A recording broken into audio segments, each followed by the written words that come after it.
Well then. An Etihad humbling for the champions Liverpool. A 3-0 victory, a comfortable victory for Manchester City, the home side. Erling Haaland got things going with the first goal. Nico Gonzalez with the second. And Jeremy Doku with the third. Liverpool did have the ball in the back of the net, but it was disallowed from Virgil van Dijk for an offside. And that means that this is how the table looks in the top 8. Manchester City are second, just 4 points behind Arsenal, who drew 2-2, of course, with Sunderland on Saturday. And look at Liverpool, all the way down in 8th on 18 points after that defeat. As we welcome you inside the Golazo Network studio, Adam Hunt here with Nigel Reo-Coker and Mike Grella. Michael, come to you first. It was a convincing performance from Manchester City. Was that the easiest win they've had in the Premier League all season? Yeah, I think we brought this point up in the back room, and Nigel thinks maybe Wolves was a close second, but still just too easy. And I think the story, though, was, right, we could talk about the we're going to talk a lot about this game, but we could talk about the tactics and Pep and all these different systems.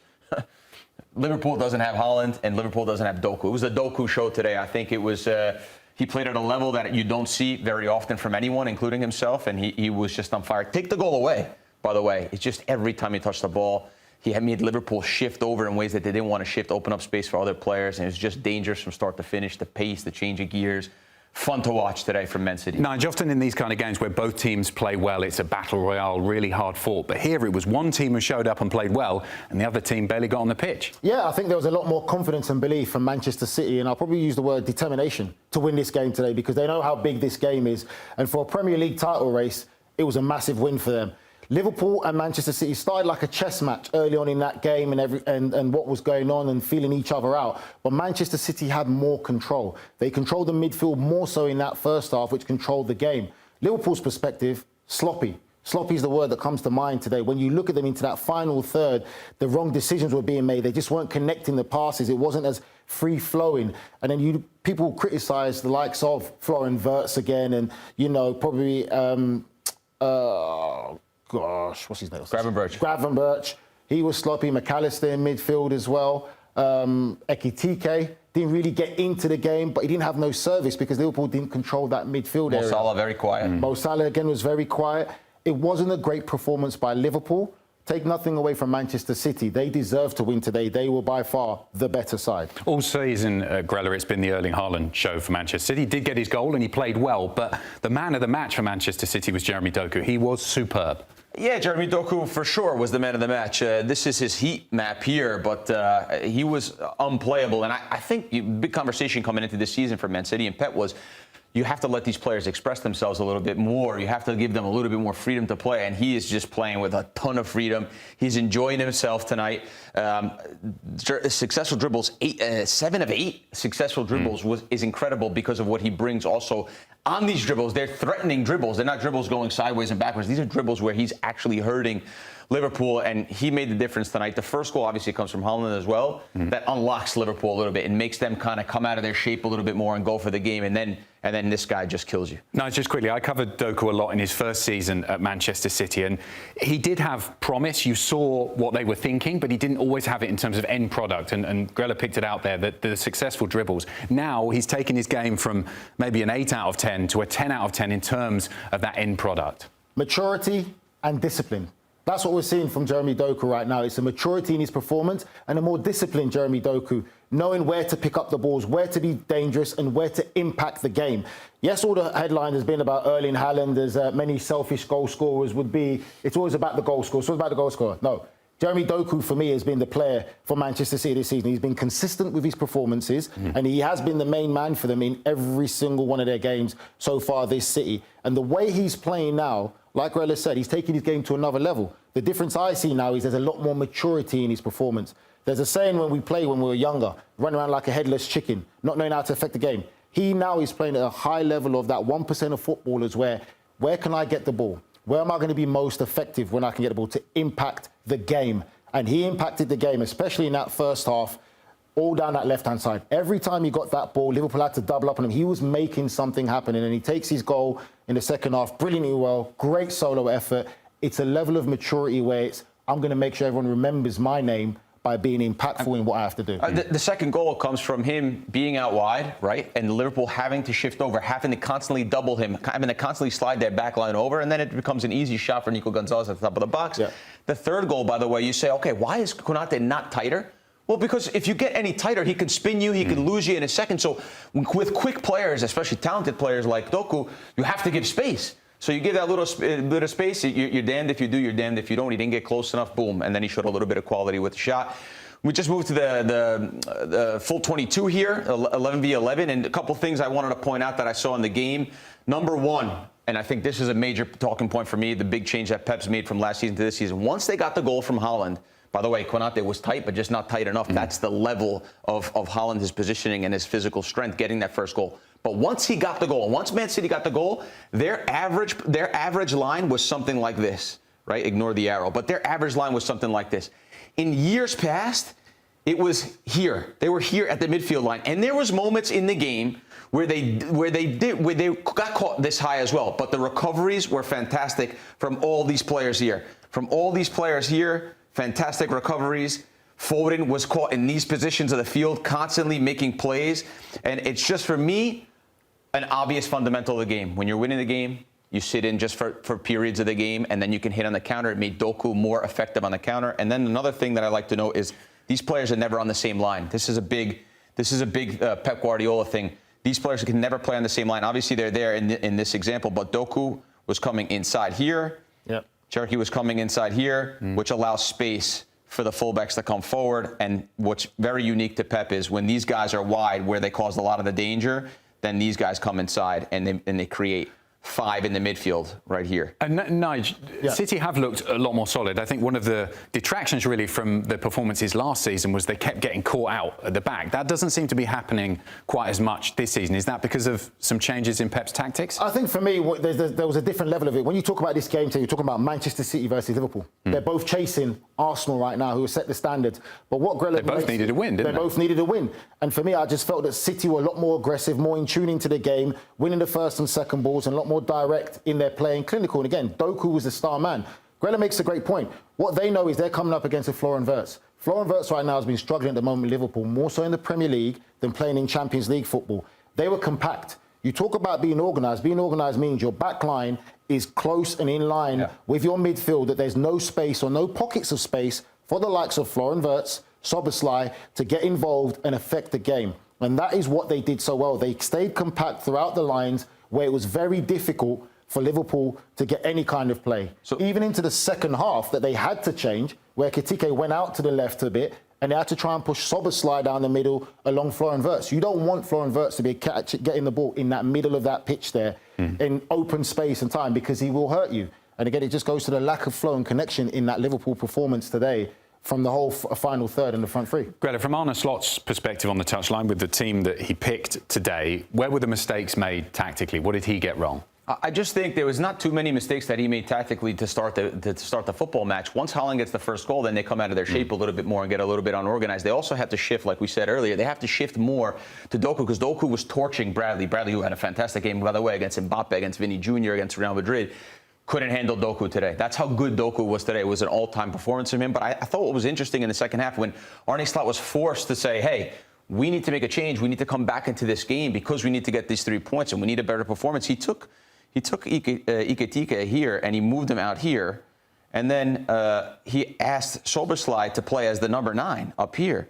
And then Wirtz also came inside in here. So we obviously we can't move these as magnets at the moment. But if you could kind of see what happened was these two guys right here, and were asked to play as center forwards, and then Iketika was taken out of what I think is his best position in the center forward position, and it actually made things easier for Man City. And there was one point in the game there, the early second half stages, I thought, okay, this could get a little bit out of hand, because Man City, for me, had the best balance of, hey, no problem. You guys want to have the football? We'll sit in. And like Nigel said, the lines were tight. They were organized. They made great recovery runs. And then they hit back on the counter with some, obviously, the talent that they have in the team with Foden, with Doku, with Haaland is always a threat. They had the balance of this game really right. And at the highest level, when these two teams are playing, if you score first and you have balance like Man City did today, they looked scary. Now, 4 points behind Arsenal. It's going to be a race to the finish for sure. I would also say when you look back at the game again, we always talk as players about mentality, going through the games and certain incidents that may occur. Konate made a mistake for me, which led up to the penalty that Manchester City got early in the game there, where Doku beat Bradley. Konate comes in and tries to be too cute to play a reverse ball, goes back to Doku, incident happened, they get a penalty. From then you could always see already in Konate's mindset that he just didn't feel comfortable. And it's not just a single player's out, but he just seemed to me never to recover from that. And then Haaland's goal comes from Konate marking Haaland. Haaland's already a beast of a man, as we know. Don't know if Konate mistimed his jump or wasn't kind of fully aware Haaland is. He kind of flicks it onto Erling Haaland, goes into the goal. And in the midfield too, for me, McAllister and Gravenberch never really had any control today. We never saw them at the quality that they normally do for Liverpool. And there's times where we can nitpick at them, but when you watch the game and you know, there's times of frustration when Konate had the ball, he turns and goes back. And you could see McAllister's getting frustrated, say, come forward, come forward.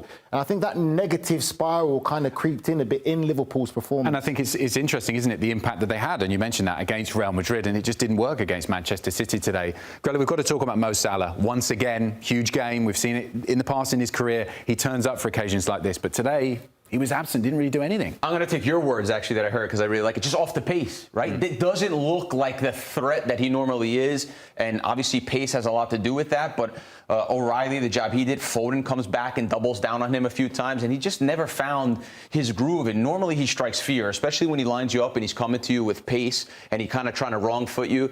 That wasn't the case today because they were getting numbers around Mo Salah and they kept him relatively quiet. And once he doesn't get a rhythm, he's like any other player in the world. He's a human. So once he didn't get a rhythm in the match, he sort of just flamed out of it. I do think that the shape as well hurts them. You know, when you have a Haaland or any center forward that can pin center backs back and pin them in their own box or have even just something to worry about, right?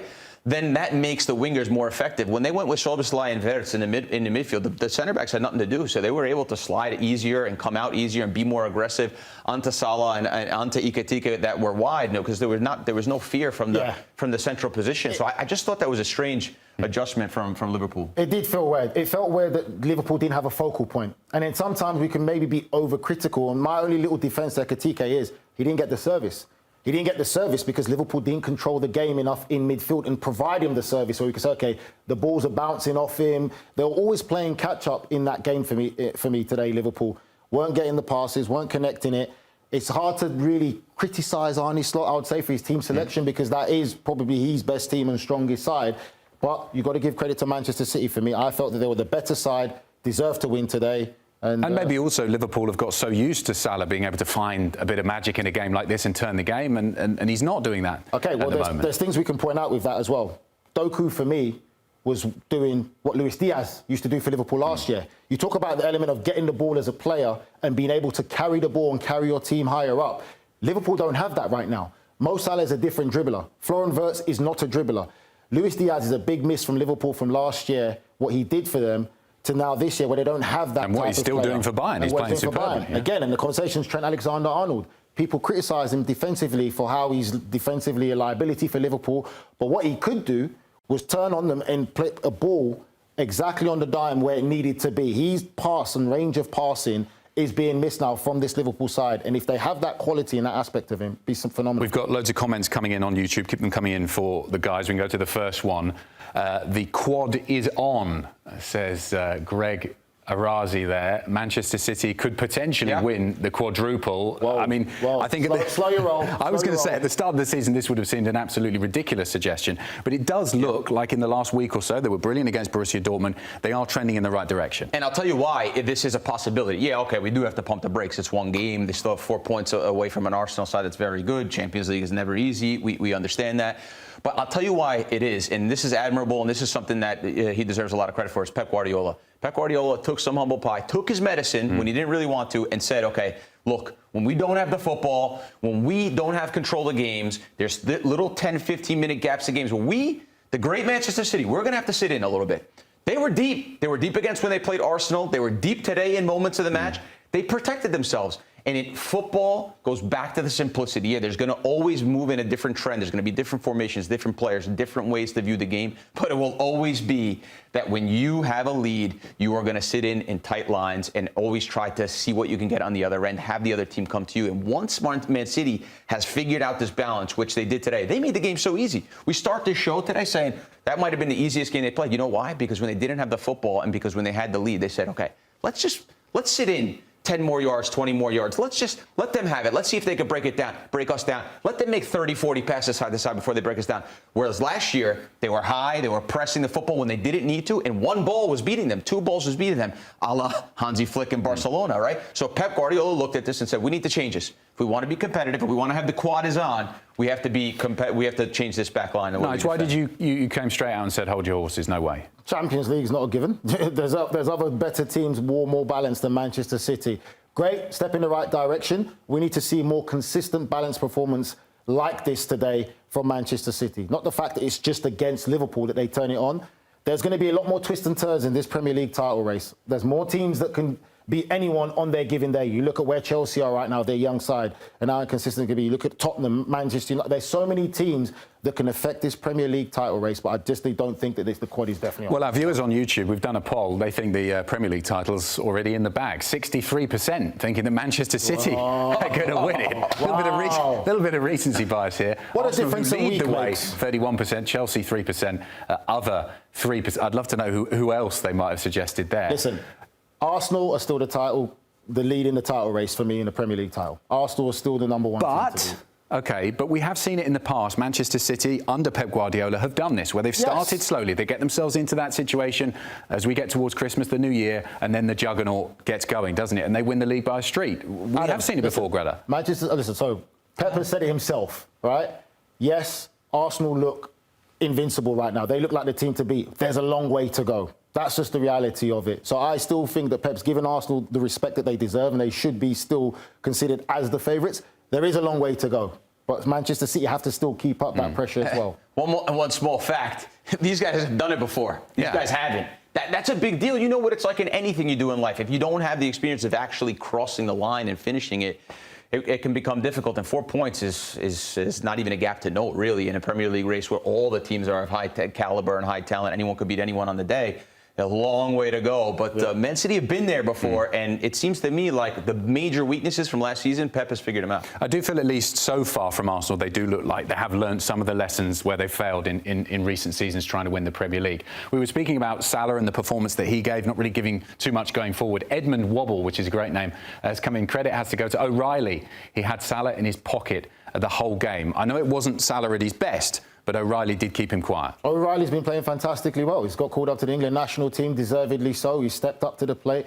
Another one through the Manchester City academy system, and he's stepped in there and hasn't missed a beat. Fantastic player, really good physical specimen, can score goals. He's the typical Pep Guardiola type of player. So for me, I'm not surprised by that. And Greta, I wanted to ask you, obviously today was the 1,000th game, which is a bit of a mouthful to get out for Pep Guardiola as a manager. And so often the criticism of him is, oh, well, look at the players he's had, look at the teams he's managed. Anyone could manage the size that he's managed. But when you look at someone like O'Reilly, it also gives a window into the development that he's able to do. Take a player from the academy and make him into a Premier League star. And again, this is going back to the theme and the point of football and the simplicity of football. Pep Guardiola put him in a situation to succeed today. Marking Salah with a teammate 10, 15 yards away from you in 30 yards, 20 yards of space is a lot different than marking Salah in 50, 60 yards of space behind you with nobody next to you, with your center back flying on the other side of the pitch, right? That's going to make it more difficult for O'Reilly to have a good a situation to be successful. So he played in a system today, a pragmatic way, understanding moments, right? They say the best teams understand when to do what.